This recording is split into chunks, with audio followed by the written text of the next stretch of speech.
Welcome, everyone, to episode 49 of the Thundercrafts podcast, where we forge through the shitstorm that was WCW Thunder. I am your host, sitting down in the bathroom to take aim, Josh Kaiser. And joining me today, officiating chump from Gilligan's Island, Kyle Hoagland. I was actually really looking forward to hoping that you would mention that at some point during the show, and first 10 seconds, I already appreciate it. What's going on, everybody? How is it going? How are you doing today? We are 49 episodes into Thunder. You know, why don't we just stop now? That way, everybody gets real pissed off that we didn't stop at 50. Just all those, all those Thunder buddies out there that are with OCD that would just have a complete conniption fit on Twitter just because we're like, you know what, 49 episodes was good enough. Let's just pack it in now. I mean, to be fair, while watching this, there are moments where I almost just want to say 49 episodes is probably a fine time to stop. Well, I think we keep on thinking to ourselves, how could it get any better? And I guarantee you and I both probably said that audibly, probably at least a half dozen times throughout this entire show. This is just, this is a fine wine that we watched, and I cannot wait to talk about it with you. This is this is up there in the upper echelon of this is a Thunder show.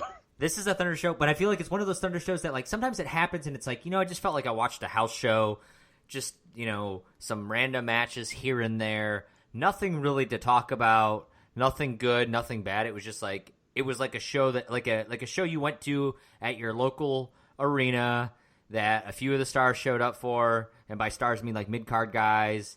The giant Lex Luger closed the show out, and you walk home and you're like, well, that was a show, nothing happened, no storylines advanced, nothing. This is not that Thunder. This is a Thunder where there's stuff we can talk about. And I think we just need to get into it. So let's do that. It is, again, Thunder 49, February 4th, 1999. It opens up. We got a replay from Nitro. We've got Hogan and Chuck Zito chatting in a limo. While apparently Ric Flair and others are sitting and watching Hogan and Chuck Zito talk about their plans to, destroy Flair.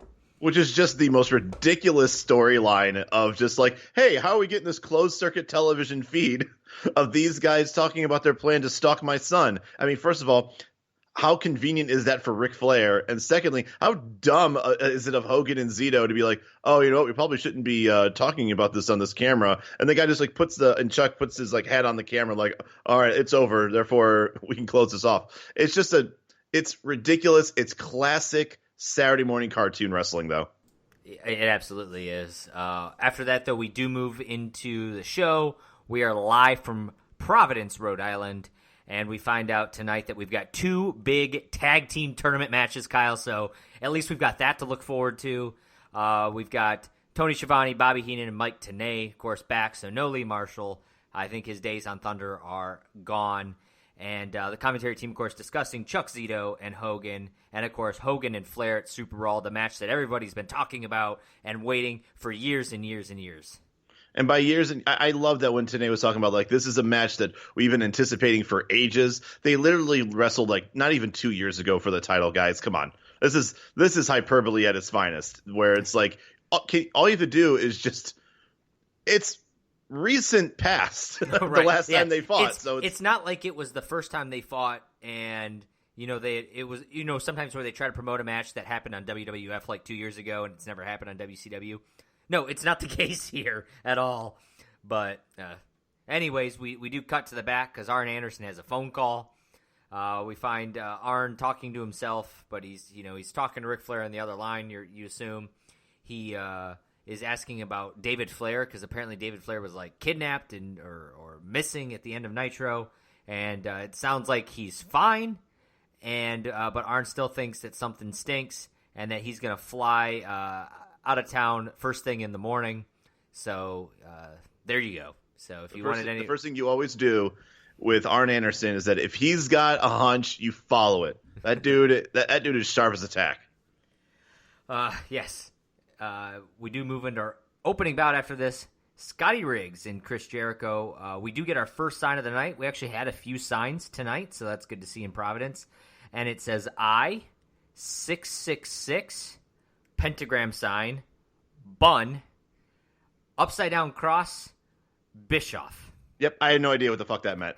I paused and stared at that sign, and I'm just sitting there like I'm just gonna let more power to you, man. You got to sign on TV.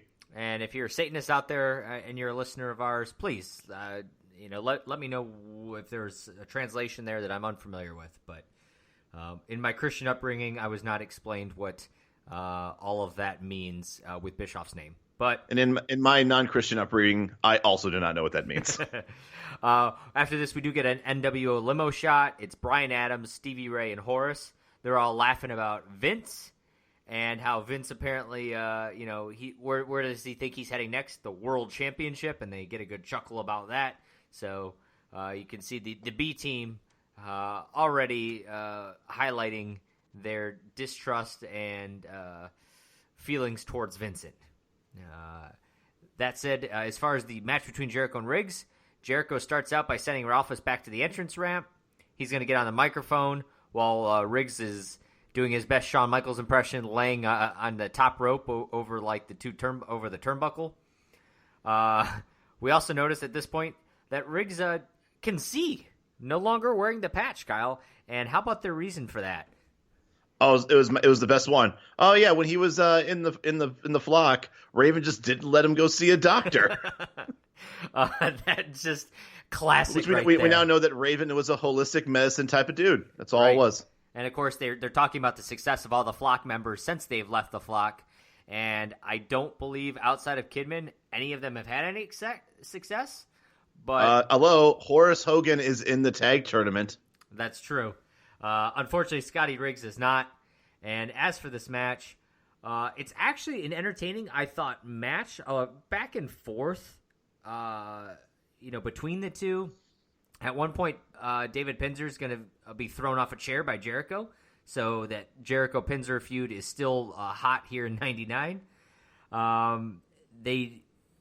Eventually, Riggs is going to grab the ropes during the Lion Tamer. Jericho's going to celebrate like he won, and I thought, oh my God, is Riggs about to upset Jericho? He's going to hit him with the knee to the face, which if he were the booty man, that would be all she wrote. Unfortunately, he is Scotty Riggs, and it's a 2 count. He's going to go to the top rope. Jericho's going to stop the drop kick off the top rope, put him in the Lion Tamer, and your winner, Chris Jericho, which, by the way, if you saw our second sign of the night, it is somebody's rendition of Chris Jericho, and it's going to haunt my dreams for a long time.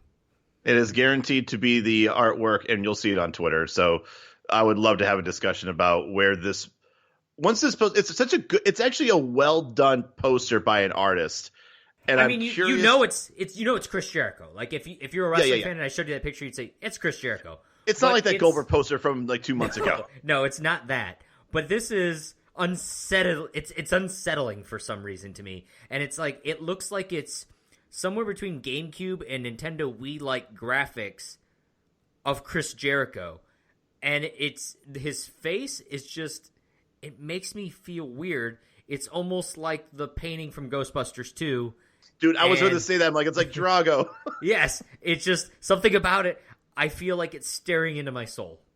It is. I'm staring at the picture right now, and I feel like I'm not going to live to my 90s because this picture has stolen part of my soul.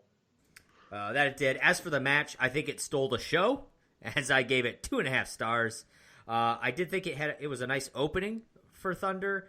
I thought it started well, and it had a fun finish, kind of going back and forth. But I did think it dragged a little bit in between. Ultimately, though, we can hate on Scotty Riggs all we want.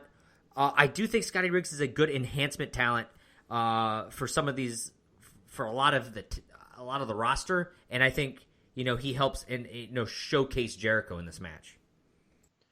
Yeah, I give you that. And when you were talking about when you hit the high knee and thought like if this was the Booty Man, this would have been over. All I had was PTSD of the Booty Man beating Diamond Dallas Page back in '96. But I gave this 2 stars. Decent length of a match, but maybe too long for Riggs. And the only reason why I say that is because I think Riggs is just not on TV enough to kind of get, I think he was on TV more when he was in the flock. And now that he's not, it seems like he just randomly gets thrown in there. And so I feel like he just doesn't have enough time to have like a flush non-restrictive offense. So he's got some nice moves, but he was in there for about 10 minutes or so, and I think you can kind of tell. And I'm okay with the length of matches being a little bit longer. We kind of said last week and the week before that we're starting to see that they're letting these matches kind of flesh out a little bit, and so I appreciate that. But unfortunately, when you have two guys that can go in the sense of wrestling, it's also nice to have a guy that's not as generic as Scotty Riggs is. Yeah, he did a good Shawn Michaels impression, but I mean, after that, all he really had was just just what he does in the ring, which is middle of the road. It's not bad. I just don't think it's great enough to make up for his generic character. And I will appreciate that. I felt like a couple of Jericho's matches lately have been a little bit phoned in. This definitely was not. But I still got to give it 2 stars just because I still feel like Riggs wasn't interesting enough for me in this match. And yeah, maybe a little bit too long for my liking. That does pose the question, though. What is Riggs' character now? He's Scotty Riggs. He is now kind of like stuck in time where he's like the Scotty Riggs of 96. Yeah, he's the Scotty Riggs of 96, 97 when he was like, it's almost he's the American males without Buff Bagwell. But see, I thought American males at least had some sort of gimmick to them. Like, I don't get a gimmick from Scotty Riggs right now. I get a dude who took his eye patch off and he wrestles. Right. He's now wearing like proper wrestling attire instead of like, ripped up, John Cena jorts. And yeah, he has both of his eyes now. But yeah, other than that, like, the most charisma we saw in the entire match was while Jericho was shooting a promo in the ring. And on top. Yep. That was the highlight of Scotty Riggs. I said the highlight is no eye patch, but that is true. And I just felt that, it was just kind of like, I was taken aback when I saw that Scotty Riggs coming out instead of Riggs and no eye patch. Like, right then I'm like, what? What is this? What is going on here? Like, I'm sorry, but you got to prep me for this. I wasn't, like, my brain wasn't ready for 2 eyes. Well, the show's going to keep rolling from here. We do get a promo here with Miss Elizabeth and Lex Luger. Of course, they open up by discussing the Wolfpack. They mention all the best members, so they're really kind of ignoring the B team here. They discuss Liz's performance on the night that they kept Goldberg out of the arena. Then they talk about, all of Goldberg's attributes, and how Lex says that attacking Goldberg from behind is the greatest moment of his career, and talks about how Goldberg's going to be put in his place. So I'm thinking, okay, they're obviously building up for a Lex Luger-Goldberg match at this point, right? So then we get our second replay of the night following this promo. This is Rey Mysterio talking about his mask and how Lex Luger and Kevin Nash are coming after it. And then we, which I thought was kind of weird that we see this promo where Lex is talking about Goldberg, and now we're following up this promo about Rey Mysterio talking about Lex. Conan's going to be in this replay where he says, he feels bad that Kevin and Lex Luger got to sit down to pee. And then we find out that there's going to be a tag team match at Super Brawl, Rey Mysterio and Conan against Kevin Nash and Lex Luger. They're putting Rey's mask on the line versus Liz's hair, which was a nice little swerve there by Kevin Nash. And what the fuck was this Lex Luger-Goldberg promo all about if Lex is involved in a tag team match that has nothing to do with Goldberg? It's fucking weird. It really is weird. I thought the same thing even before we even saw this replay, which made it even funnier. So when I first saw the first interview and saw him just talking shit about Goldberg, and I'm like, wait a minute. Goldberg's fighting Bam Bam at Super Brawl, and Luger's kind of been feuding with Rey. This seems so out of place. And I thought that before we saw the second replay, and then I saw the second replay, and I audibly laughed out loud. It's like, it's so silly. I don't get it. Why? What is happening here? But you know what? I think the thing that's really interesting about this, I actually like the whole Liz's hair thing. And I only say that because I would rather, I think when they were thinking of the creative of this match, Rey's mask is whatever. That's, I think a big deal, obviously. Absolutely. It's a huge deal. Sure. It's a huge deal for Rey and the lineage of his wrestling family and what the mask means to him. The whole Liz's hair thing, I actually like that better. This was actually I like the swerve because I don't give a shit. I agree with you there. Yeah, I don't give a shit if either one of the if other Lex wrestlers shaves or their head. Kevin shave their head, right? Yeah, I mean they both have long hair, great, but like Liz, bald, like okay, that's something that's worth it. So yes, I like the little swerve that they did there, and I do think it's a better stipulation. So I agree with you there, but it was just funny how we're building Lex and Goldberg for no fucking reason. Exactly, and it's been going on this is now almost 5 weeks since this happened. I mean, and this happened the first week of January. We're now, I think, the second Thursday in June. I'm sorry, in February. In February. Yeah, and they're still talking about it. Yeah. And I think that's what's also weird is that Lex is like really milking this, and especially with no payoff. It's very strange. That said, Rey Mysterio and Konnan will be tagging in the next match against Disorderly Conduct. Dude, I can't wait to talk about this match. Let's do it, man. Let's just get into this one. It's funny, you made a comment in your notes. I didn't write it down, but I thought the same thing. We've given Konnan some shit previously for looking overweight at times, being kind of the fat cruiserweight, so to speak. He looks in great shape here. He looks like 96 Konnan. Yeah. Like when we first saw him, we were doing the old show. Like we started talking about like, wow, this is what Konnan looked like when he was like the Mexican Hogan. And so like he looked a little doughy, but now like I don't know what the fuck happened, but I mean I felt like last week he was pudgy and now he's not. Yeah. So that's what's even crazier about it is that we saw him last week and he didn't look like this. As for the match itself, Tony Schiavone at one point comments, he says, these two men really complement each other well. I'm talking about Rey and Konnan. So he's really shitting all over Tough Tom and Mean Mike. We actually have a great tag team spot where Tom has Rey in like a rude awakening setup, and Mike jumps off the top rope with a axe handle smash as he drops the rude awakening, which is a great double team move. They're not able to win with it. However, at some point, Konnan locks on the Tequila Sunrise onto Mean Mike. Of course, they're both illegal men.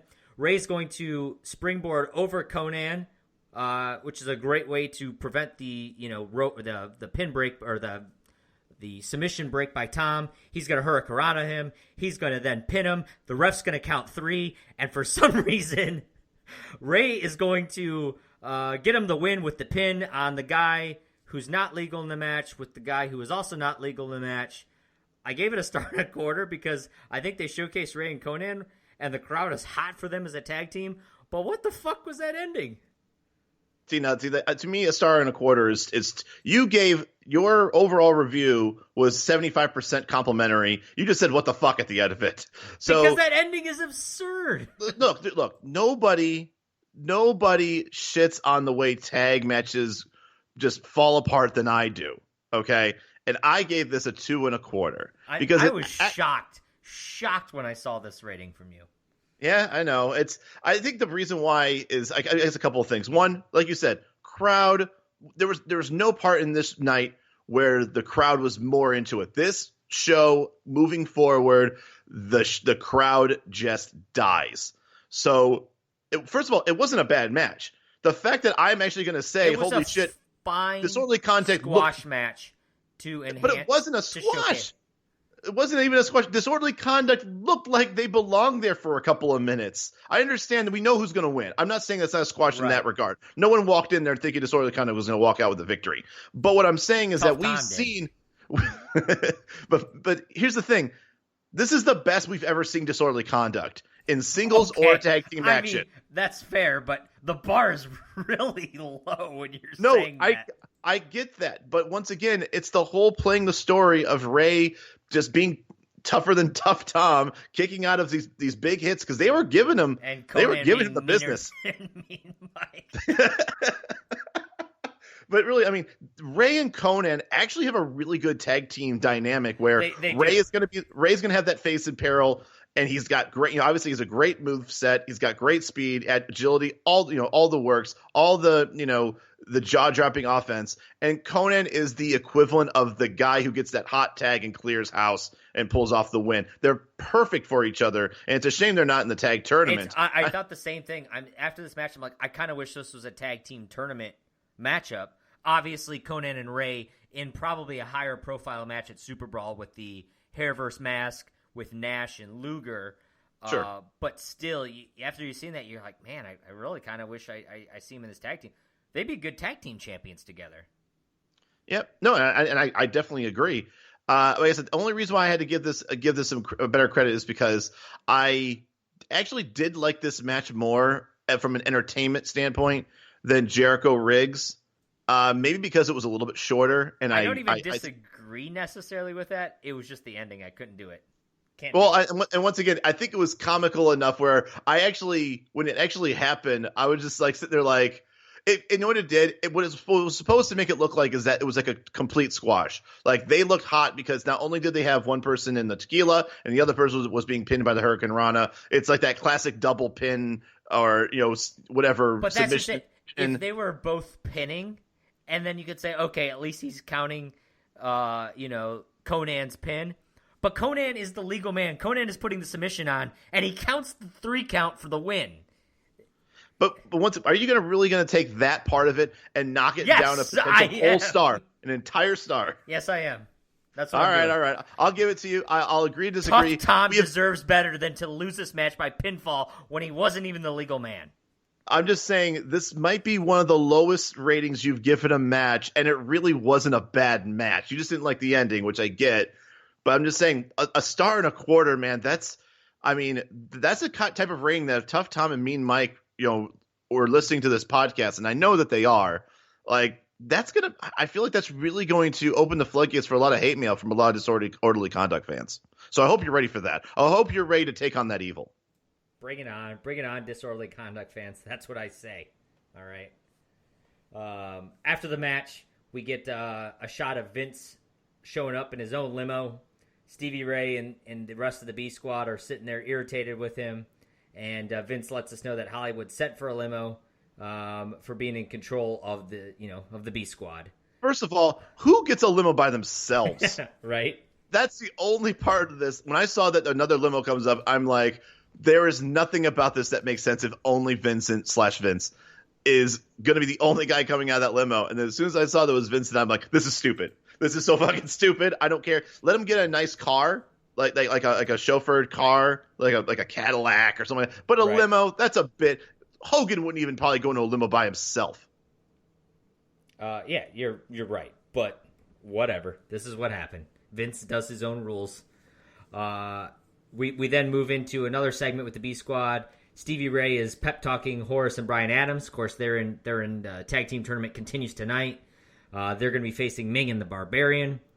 Stevie Ray has his slapjack.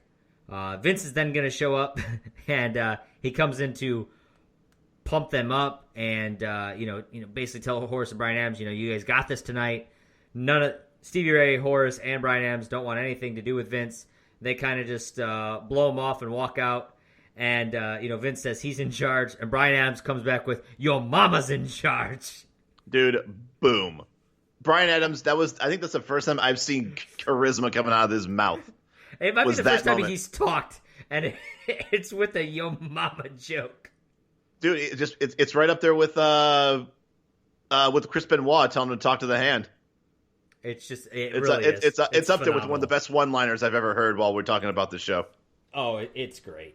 After that, we move to our next match of the night. Norman Smiley in action against the Disciple. So we get the return of the Disciple. Tony Schiavone finally calls Norman by his correct name, which Mike Tenay and Bobby Heenan give him all kinds of flack and shit and tease him, and are happy that he finally correctly pronounces it.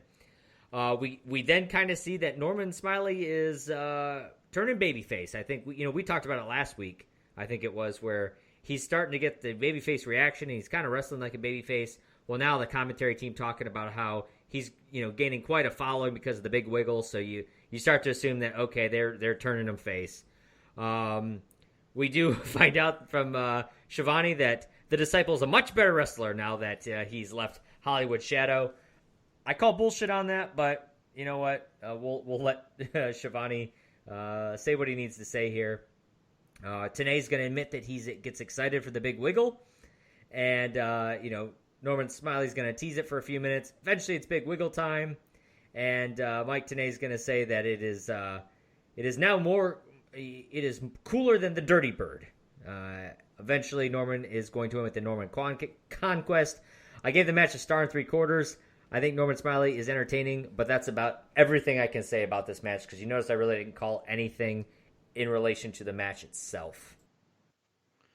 I'm going to give it 2. I think the crowd was having fun with this match. They were taunting Beefcake at the Disciple, or a.k.a. Ed Leslie, for those who don't know, Bruce the Barber Beefcake.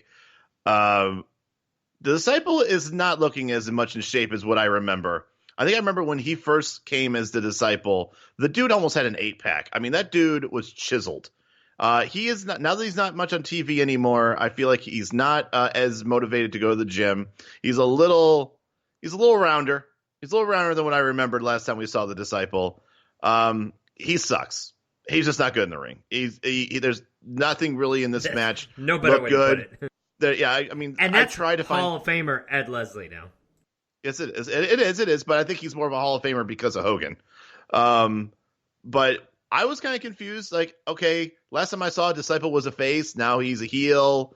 And Norman was a heel. And now he's a face. Or is the Big Wiggle the only thing that's getting over? It's not really Norman. Like I said, I think at this point they're making Norman a face. Okay, well, I just always wonder if Norman's like I wouldn't say a face, but like, is he kind of getting like the Chris Jericho treatment where, for the most part, Jericho's getting cheered more in his matches more and more every week, even though he's supposed to be a heel, just because people just love how entertaining he is. And I think Norman's starting to get the same kind of treatment. But I don't think Jericho wants to be a face. I think Norman's fine with whatever creative wants to give him. So if he's going to be a face, then sure, let him be a face. This wasn't the best match, but yeah, it was entertaining enough to make up for the Disciples' obvious ring rust. And once again, Norman just looks smooth. If Norman can look good against the Disciple, Norman needs to get into more high-profile matches. And whatever happened to the fact that he had that count-out loss to Booker T when you thought that this wasn't over yet? Well, apparently that is over. So I guess we'll never find out what happened between Booker T and Norman Smiley. But is it also weird to say that this might be one of Norman's biggest wins? Can we actually say that as far as what we've seen so far, this actually might be his biggest profile victory? I guess it's. I mean, I understand it's the Disciple. But... I get that. But I think ultimately the Disciple usually wins. We've watched the Disciple basically always win his matches when he's been going in singles competition. That's so fair. Now, it's fair. And Norman Smiley kind of squashed him, like kind of easily. And there really wasn't much to Disciple's, Disciple really couldn't do anything with Norman Smiley. And Norman Smiley basically took care of business. And to me, I think this really does help Norman Smiley. I think it was a good choice in opponent. No, he's not like a high profile in the current, by current I mean 99 stratosphere of wrestling. But the Disciple is a big enough name that I would say this probably is his biggest profile win. All right. I won't argue that. So it's sad, but true. All right. We'll go with it. After the match, we go back to the locker room. Horace and Bryan Adams in there. They're deciding they don't want to be any part of this Stevie Ray Vince drama. They have a match they got to focus on. They got a tag team tournament that they really need to focus on. And that brings in Disco Inferno. And of course, why not? He's going to ask where Vince is at. And one of them responds, he's down there. All three of them turn and stare off. And then it's just like, what commercial. Was that? This looked like at the end of like General Hospital or something. like he's down there, and they all look. I was waiting for like a piano to play. It was. I don't know what to make of it, and there's no payoff with that. Well, first of all, I don't know why Disco's upset. Like, there's a lot of things that I don't know yet about. So when Disco just shows up out of nowhere going, hey, where's Vince? I need to talk to Vince. He's like, yeah, he's down there. And I also don't know what down there fucking means. and then they all just turn. They stare longingly to nothing. That's it. This was such a weird segment. On a show that's had multiple weird moments, this might be the weirdest. It just is because there's no... When they both look, there's three guys. Like, go back and look at it again, Thunder Buddies. If you want to see the deadest eyes ever. The three set of the deadest eyes and no actual anger or sadness or happiness or emotion whatsoever. Just look at the end of this. It's just basically three guys just looking at nothing. And you can tell they're looking at nothing because they have literally no reaction to whatever they're looking at. And then it's just like that slow transition to black. And you're like, what the fuck did we just see? Yeah, that was just so bizarre. That said, after that, we do move into the tag team tournament. First match for the tournament of the night, Kyle. And it's going to be Horace and Bryan Adams wrestling Ming and Barbarian. One thing that really bothers me as somebody who's only watching Thunder, there's a tournament going on, and I have no fucking idea who's winning, who's in it, what the brackets look like, nothing. I would appreciate if there was like a little graphic that just said something like here's how many losses or here's where we're at with, because it's not even I don't even consider it a tournament. It's like a round robin that if you lose twice, it's not you're like out. King of the Ring where you're gonna see like here's how everyone's squared up, here's the brackets as they move down. It's like you said, it's kind of a round robin. Everybody wrestles everybody, so it's like Ming and Barbarian, are they sitting at one loss, no losses? Horace and Bryan Adams, they've won a couple times, nothing. We don't have a fucking clue. All we know is Horace and Bryan Adams won their match last week. And I forget who they even wrestled now off the top of my head. But they, so we know they've won. Ming and Barbarian? No idea. Tony Schiavone is going to let Mike Tenay know that they're not the Faces of Fear, but they are the First Family because Tenay calls them Faces of Fear. Mike Tenay's going to get salty and say, look at their tights, because they still say Faces of Fear on the tights. You make a mention about how Ming's going bald in this match. I don't know if it's so much going bald or they just gave him a bunch of like dreadlock extensions, but you'll see throughout the match that there is probably 4 or 5 pieces of his hair just ripped out and just kind of like scattered about the ring. I didn't notice it until I think he took like a back body drop or something of that nature, and one just like literally flew out of his head and landed on the ground in front of him. And like, oh, okay, so. And I don't remember Ming having dreads. So clearly those are extensions because I don't think you can just grow hair like that magically. Right. But he looks like a Samoan all of a sudden, and I'm not sure why. Because first of all, he's not a Samoan. But they're trying to change his look, and it was just weird because both those guys have shorter haircuts, and now they both have dreads all of a sudden. Yeah, well, First Family, they got a new look now. As for this match, though, I thought all 4 of them looked very slow together. I thought they kind of looked lazy at times. Their breakups on pins looked slow and half-assed. Eventually, Vince is going to show up with the slapjack he must have stole from Stevie Ray. He's going to hit Jimmy Hart with it. Then we're going to get a Horace splash. Barbarian's going to hit a powerbomb. Barbarian's then going to hit his big boot, but Bryan Adams is going to pull him off from the 3 count. But then Barbarian's going to take a slapjack from Vince off the top rope. We get the worst flying elbow maybe in the history of flying elbows from Horace. Which is crazy considering that Horace, they've already said that Horace has one of the greatest top rope splashes of all time. You would think that he would be much more nimble off of that middle rope. But yeah, he basically just like tripped and just fell into him. Fell with his elbow first. I gave this match a 1.5 stars. I thought it sucked all around. I thought everybody looked slow. And honestly, I gave it a 1.25 stars for the disorderly conduct match, but they looked 1,000 times better than any of these 4 people in this match did tonight.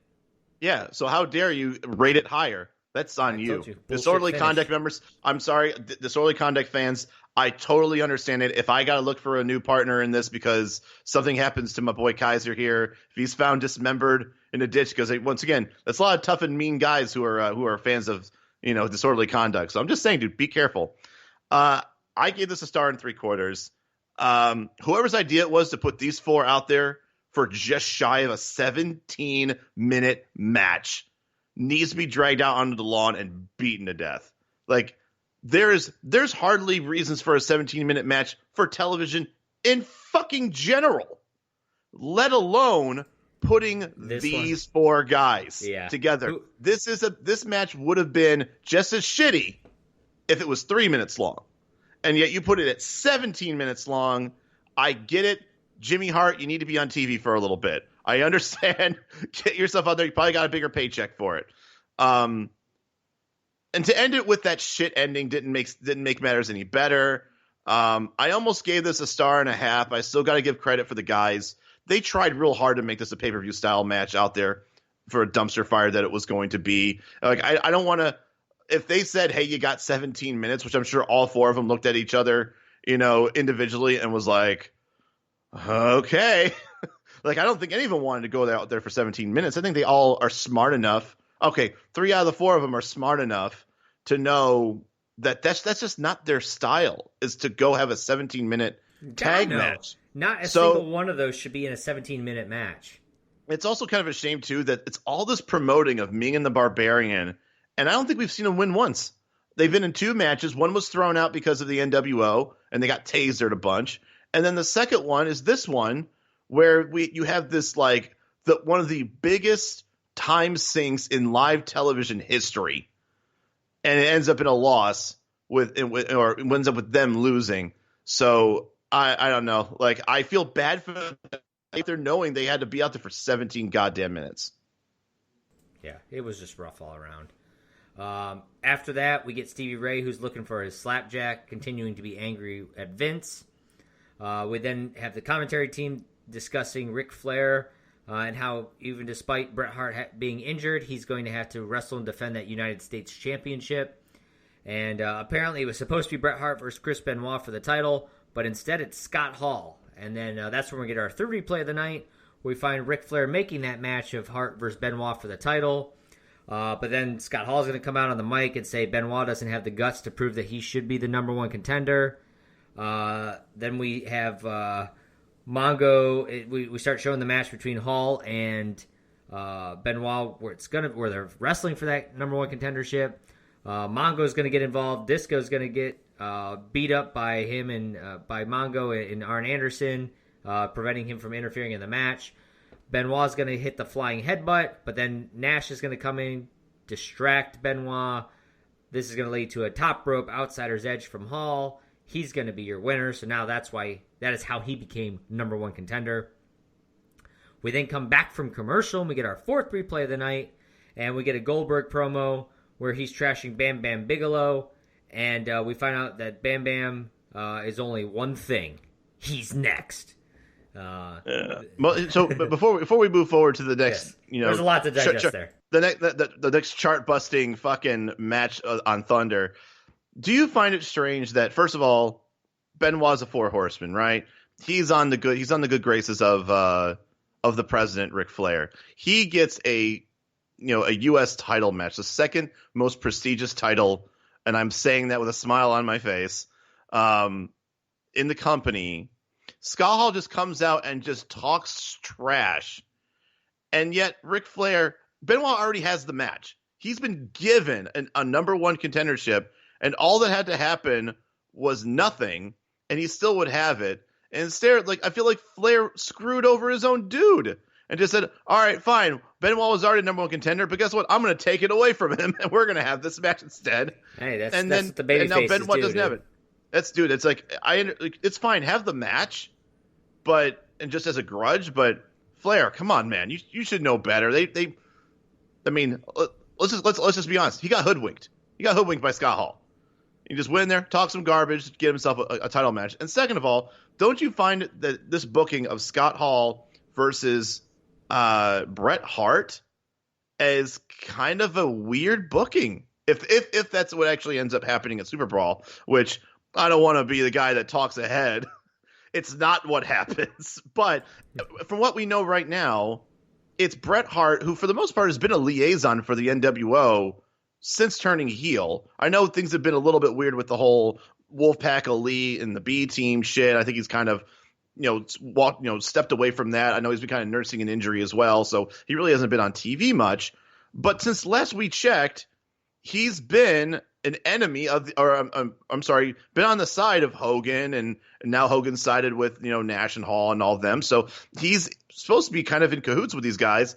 And yet Scott Hall really wants to get a match with Bret Hart for the U.S. title. I just found that also a very strange thing that Scott Hall was the one that wanted a shot at the U.S. title.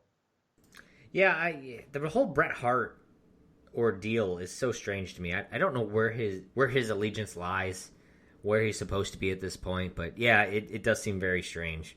And that really, it kind of encompasses just Bret Hart and WCW in general, and their inability to probably use him properly. Right. That said, we do get Jerry Flynn versus Bam Bam Bigelow. If you might remember, these two wrestled like 2 weeks ago on Thunder, and Bam Bam squashed him in like 30 seconds. But he has something to prove, just like Goldberg did when he beat Jerry Flynn. Speaking of Goldberg, we do. It is confirmed Goldberg and Bam Bam Bigelow is at Super Brawl. So again, the whole Luger thing makes even less sense. Jerry Flynn has a great leg sweep where Bam Bam sells it because he goes the wrong way.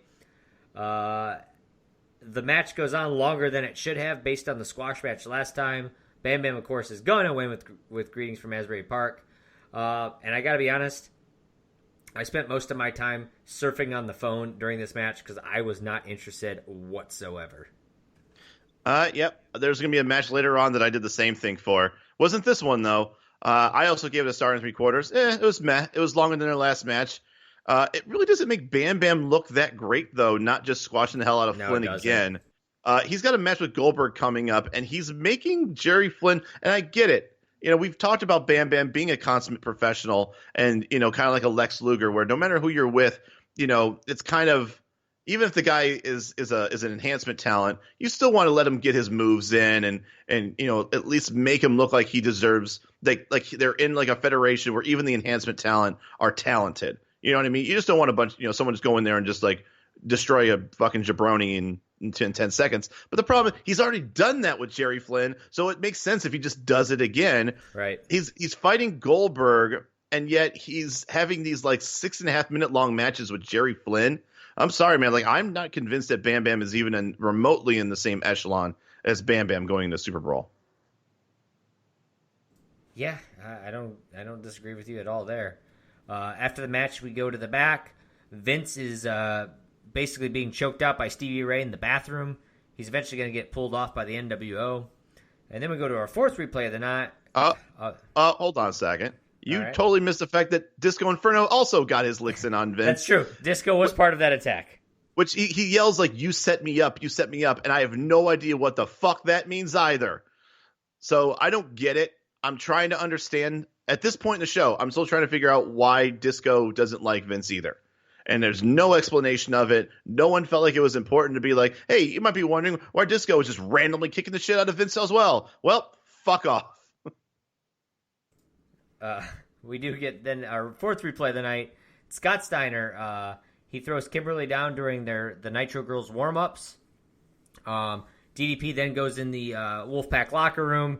He's telling the NWO all in there that, they better pray that Kimberly's okay. Then Scott Steiner's going to show up at the other door of the locker room saying, she slipped, but he said, she might be, looking for this, and he has some leather panties there, alluding that maybe those are Kimberly's panties. Then you see a female hand touching him, and he says he's got to go back into the room. So it's kind of hinting at the fact that maybe Scott Steiner's with Kimberly at that point. Then we got Disco Inferno, who comes out during a DDP promo saying he's got a message from the back for DDP. He's then going to say that Scott Steiner wants to wrestle him at Super Brawl. Disco is then going to slap DDP. He's going to take a diamond cutter for his actions. And then they just, for whatever reason, decide to show Page leaving the arena in his car. And now I'm starting to think, after you just said that out loud, maybe that's the reason why Disco's mad. Because it looked like Disco went out there with all the confidence in the world to go up to DDP and tell him, hey, Steiner wants a match with you. Oh, and by the way, and slaps him. And then he kind of like backs off and then looks into the back like as if he was expecting backup. And no one came, obviously. And then he gets a diamond cutter. And I wasn't sure if maybe Vincent told him to go out there. And that's what the whole storyline of him like being mad at Vincent was, that Vincent's like, hey, we got your back. Just go up there and slap him. And then if he tries to put his hands on you, we'll go out there and beat him up for you. But once again, I shouldn't have to make up that. Right. Right. No, I'm not. Excellent. I'm not telling my own story here, guys. WCW, you gotta do a better job of explaining to me these little things because it's so cryptic and I don't like it. Yes, absolutely. We then get a DDP Glacier match that nobody asked for. DDP, though, fighting like a man possessed. He's going to step on Glacier's fingers. He pulls his nuts into the corner post. He's going to hit a top rope diamond cutter. I gave the match 2 stars because I think it was the squash match that needed to be told. Is DDP is angry. He's unhinged right now. And he's, not going to play necessarily by the rules. Yeah, I thought about giving this a 2-star. I really, really did. But I feel like a good 2-star, you got to have, even in a squash match, I feel like you got to have a little bit of back and forth. I think Glacier got 1 point where I think he dropped like DDP's neck on the top rope and then tried to go to the top rope, and that's when he got the diamond cutter. That's literally all the offense Glacier had. So yeah, standard squash match, 1.75 stars. It did tell the story that needed to be told, and DDP needed to look good, and he did.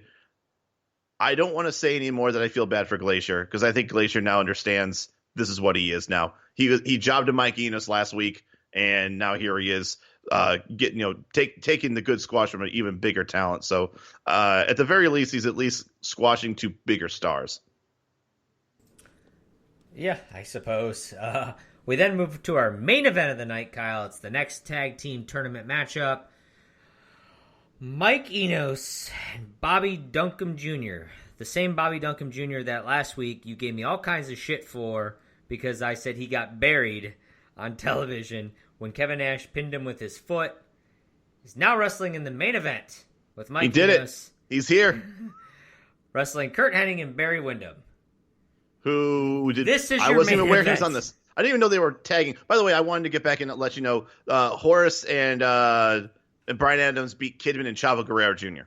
That's who they beat the first time around. Yeah. You're welcome. But let's talk about how horseshit this main event is. We do get our third sign of the night. It's NWO, Nick's Women Organization, and it says, "I'm a pimp." So, good for you, Nick. We do find Heenan picks Hennig and Barry Windham to win the tournament. He also earlier picked Ming and the Barbarian. Yep. We find out we have about 9 minutes or so for this match, so it's a lot for this to be a tag team match. I think Barry Windham and Bobby Duncombe Jr. botched the test of strength hand-holding segment, which is damn near impossible. That's it. You botched holding hands. Yeah. This match, though, the Outsiders literally squashed Bobby Duncombe Jr. and Mike Enos last week. Nash treated the entire match like a fucking joke. He laid on Bobby Duncombe Jr. with his back while he told Mike Enos to suck it. And here we are in a match that's going back and forth for 9 minutes. It doesn't do anybody any good here. Unless you just forget that last week's Thunder happened. We see a terrible front Russian leg sweep. Wyndham is then going to lariat Duncombe from behind while Hennig was curled up in a pin by Duncombe. Hennig is then going to fall on Duncombe, and that's how they're going to win this match. Curt Hennig and Barry Windham, 9 minutes in the main event, cleanly with a lariat from behind the back of the head. Mike Enos and Bobby Duncombe Jr. are eliminated from the tag team tournament. Wait. But are they, though? They should be. They should be. But I'm saying, I think this is actually their first official loss. I don't know. The show then just kind of ends basically after that. Are you not going to rate this match? 3/4. Okay. I thought this was just the strangest, weirdest way to end Thunder. It shouldn't have been the main event to begin with. I felt like they just went to commercial break afterwards, but in reality, they wrapped up the show. Man, I don't know. I feel like the Horace Brian Adams tag team match against Ming and the Barbarian with the Vincent Slapjack ordeal should have closed this show out. I feel weird saying that. God, I don't know. This was rough. This was rough for me. I hated it more. I gave it a 1.5 stars. Match obviously was not great. I know you said that before there was a match that you just were like perusing through your phone. Sad to say, this is the main event, and I was just fucking with my phone during this match. I had absolutely no fucks to give about this match and who won it. I'm assuming I'm sitting there like, all right, Kurt Hennig and Barry Windham are going to win somehow, and I don't even care. The real crime here is the booking. This was our fucking main event. This isn't even a main event you would see on like Saturday night. And I echo the same thing. I would have rather the Thunder ending with Ming and Barbarian versus Horace and Bryan Adams. I can't believe I'm saying that either. And then the show going off the air with the NWO fighting in the back.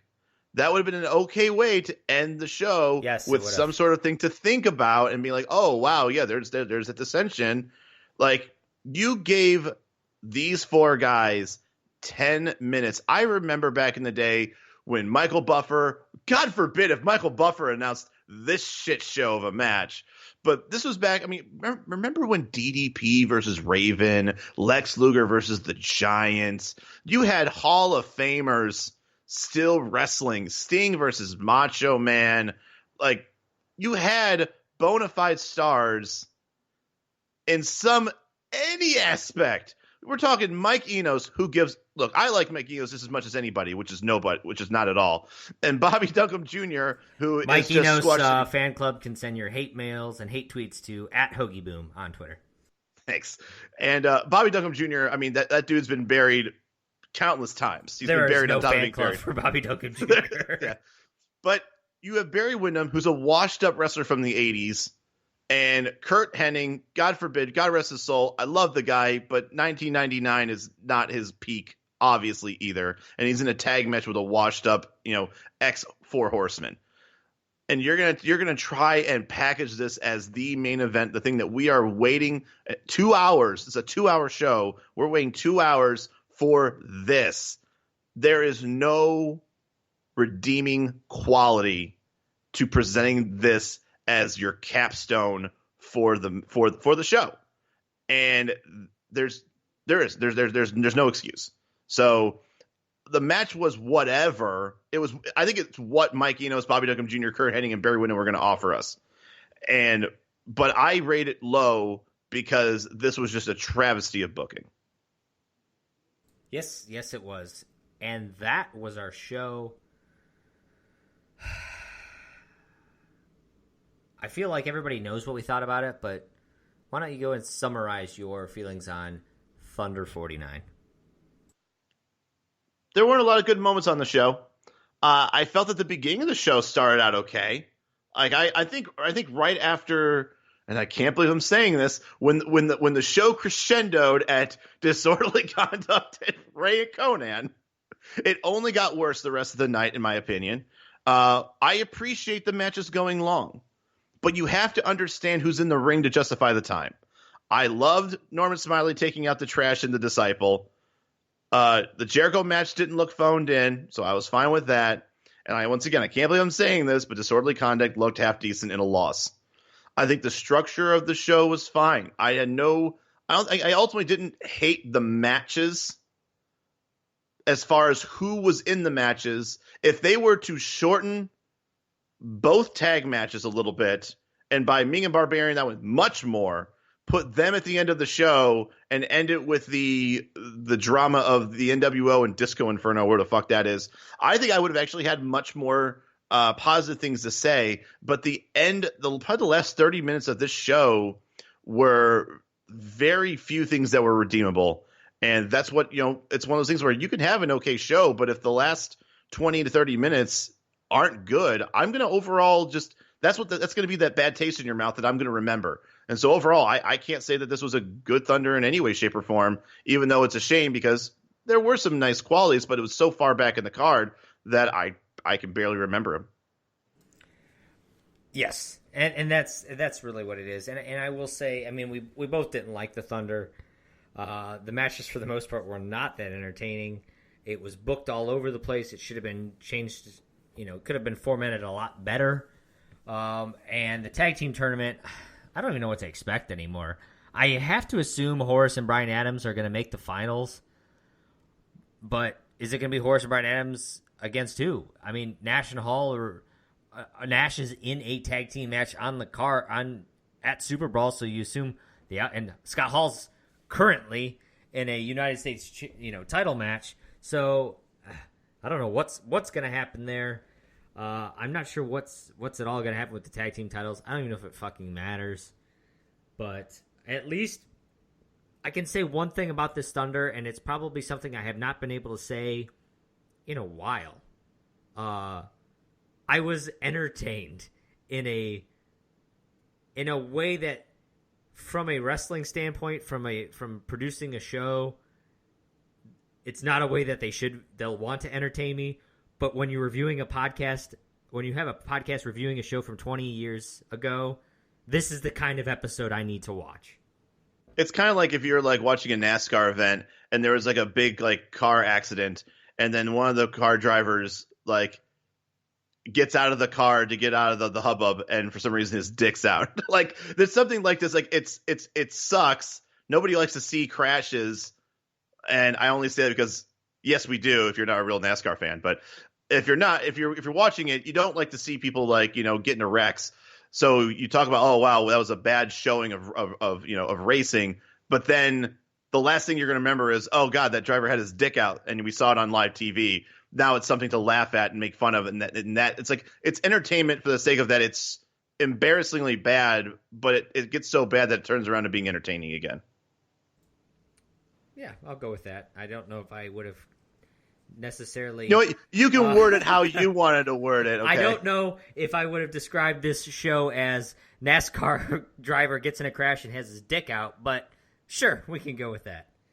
That said, that is our show. Hopefully it didn't feel like a NASCAR driver with his dick out, but if it did, let us know.